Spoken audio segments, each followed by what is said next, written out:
Candace Owens crossed a line few people ever dare to approach. She didn't hint. She didn't suggest. She stepped into the spotlight, aimed straight at Meghan Markle's tightly guarded pregnancy narrative, and voiced what millions had only murmured in private. Something was wrong. Not because of personal dislike. Not for spectacle. But because, she said, she noticed something larger taking shape, a repeating pattern hidden beneath royal gloss. A story refined so carefully that scrutiny was never meant to touch it. Then came the twist no one saw coming. According to Candace, a voice from inside Portland Hospital, someone who actually lived through the kind of medical experience Meghan described, finally spoke. Quietly, cautiously, truthfully. And what that insider revealed didn't merely weaken the official version. It detonated it. In an instant, Archie's birth stopped being a tender royal memory and became a narrative filled with broken timelines, missing medical logic, and choices that clash with real hospital procedure. That collision, Meghan's version versus the insider's reality, is where this investigation truly begins. And it starts with a single sentence spoken by Harry himself. In his memoir, Spare, Harry recounts Archie's birth with one brief line that now sits at the heart of the controversy. Meghan had 2 epidurals, and they were back home within 2 hours of delivery. On the page, it seems insignificant. But to medical professionals, that sentence landed like a shockwave.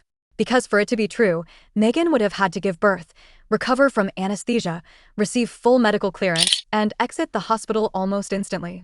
And here's where the story collapses. The drive from Portland Hospital to Frogmore Cottage alone takes close to an hour.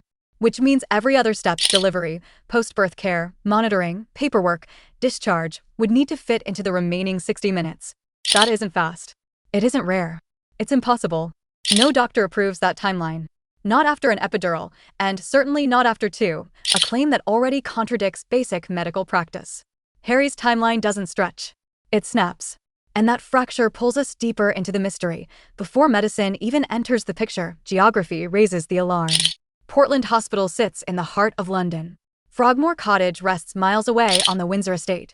Even with perfect traffic, police escorts, and cleared roads, the trip takes nearly an hour. Often more. So when Harry insists they were home within 2 hours of Archie's birth, the math turns dangerous. It exposes the illusion. Like a puzzle piece forced into the wrong space, the edges don't align. That's the birth timeline. It doesn't merely feel awkward, it outright refuses to fit. This single inconsistency opens the door to every other question. Because if the travel time alone fails, what else collapses once the spotlight turns on? And as we move forward, that spotlight intensifies. The fractures widen. The fairy tale Meghan presented begins to unravel thread by thread. When people picture Portland Hospital, they imagine chandeliers, gourmet meals, rose petal calm, and celebrity mothers glowing in pastel suites. And yes, the hospital is stunning. Private. Elite. Designed for comfort and discretion. But beneath that luxury lies a rigid medical framework the public rarely sees. Portland Hospital has no emergency room. No trauma bay. No full-scale emergency department like a major NHS hospital. Instead, it operates with specialized units, a NICU for vulnerable infants, and enhanced care for high-risk mothers. These units can stabilize patients, not handle every crisis. When complications escalate, patients are transferred. That matters. Because the fairy tale birth Meghan described candles, tubs, serenity, clashes with a facility built around preparedness and protocol. Portland is elegant, but it has limits. It does not cut corners. It does not rush recovery.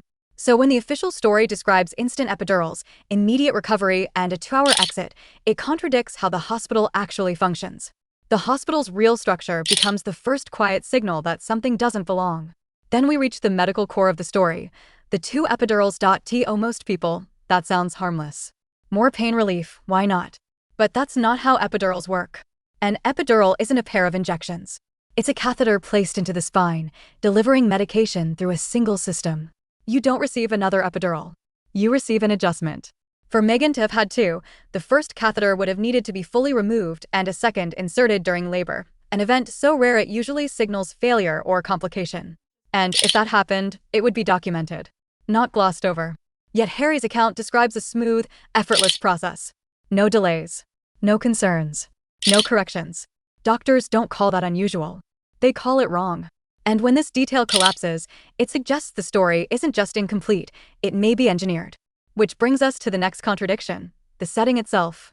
Harry painted the delivery room as a sanctuary. Warm water. A birthing ball. Candlelight. A spa-like calm. It sounds idyllic, but it clashes with Meghan's medical profile. At the time of Archie's birth, Meghan was in her late 30s. In medicine, that's labeled a geriatric pregnancy, not as an insult, but as a risk category. Patients in that group are monitored more closely, not placed in dim lighting or tubs where visibility is reduced. High-risk births require bright lights, constant vitals, immediate access to equipment, not cinematic serenity. So why does the official version read like a wellness brochure instead of a medical environment? If blood pressure risks were present, the room should have looked clinical, not curated. Once again, fantasy and reality refuse to align. And that conflict becomes critical when the story reaches its most dangerous chapter, preeclampsia. The moment preeclampsia enters the discussion, everything changes. This isn't a mild complication. It's a life-threatening condition tied to extreme blood pressure, capable of triggering seizures, strokes, organ failure, even death. Harry's account implies Meghan experienced symptoms. But what makes this claim alarming is the insider's first-hand experience at the same hospital years earlier. Her blood pressure surged to 230/130, numbers that can kill. Doctors immediately administered magnesium sulfate, a harsh treatment that drains the body and immobilizes the patient. She wasn't walking around. She wasn't relaxing. She wasn't surrounded by candles. She was monitored hourly and kept under strict supervision because leaving early could have meant a seizure.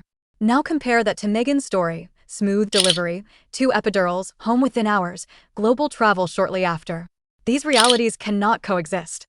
If preeclampsia were truly involved, Portland Hospital would have responded with the same severity. Celebrity status doesn't change protocol. They don't gamble with blood pressure. They don't release patients at risk of collapse. The insider's ordeal becomes a mirror reflecting how implausible Meghan's timeline appears. The more you understand preeclampsia, the more Harry's version resembles a fairy tale counting on no one checking the facts. After Archie's birth, the narrative drifts even further into disbelief. Within weeks, a time when most women are still recovering, Meghan and Harry were everywhere. Abbeys, Italy, Paris, New York, Toronto. One appearance after another. Flight after flight. And here's the crucial point. If preeclampsia was real, this wasn't just uncomfortable, it was dangerous. Recovery demands rest, monitoring, stability. Not airports. Not long-haul flights. Not packed schedules and late nights. Even uncomplicated births require caution. But Meghan's calendar looked like a victory tour, not a recovery period. On its own, this doesn't prove anything, but combined with every earlier inconsistency, it adds pressure. It reveals a pattern, a story floating far above physical reality. And when timelines accelerate unnaturally, the cracks multiply. Step back, and a strange silence emerges between the lines of Meghan's pregnancy narrative. The silence of facts that don't align. Of timelines folding inward. Of medicine refusing to bend to myth. The candles. The tub. The epidurals. The tower exit. The global travel. The wrong doctor. The elevator that never existed. Piece by piece, the fairy tale erodes. What remains looks nothing like the pristine version sold to the public. And that's what matters most. Childbirth is raw, private, vulnerable. It doesn't need polish. It doesn't need choreography. But when the same story is told 3, 4, 5 different ways, the fractures become impossible to ignore. Beneath the surface, another version whispers from insiders, from doctors, from contradictions that refuse to disappear. Something doesn't add up. Something was reshaped, softened, rewritten. And if these are only the cracks already visible, what happens when the rest of the truth steps into the light? Because this isn't the end of the Meghan Markle questions. It's the opening chapter of something much larger. Something deeper than anyone expected. And when the remaining pieces surface, the fairy tale won't simply fracture. It will collapse.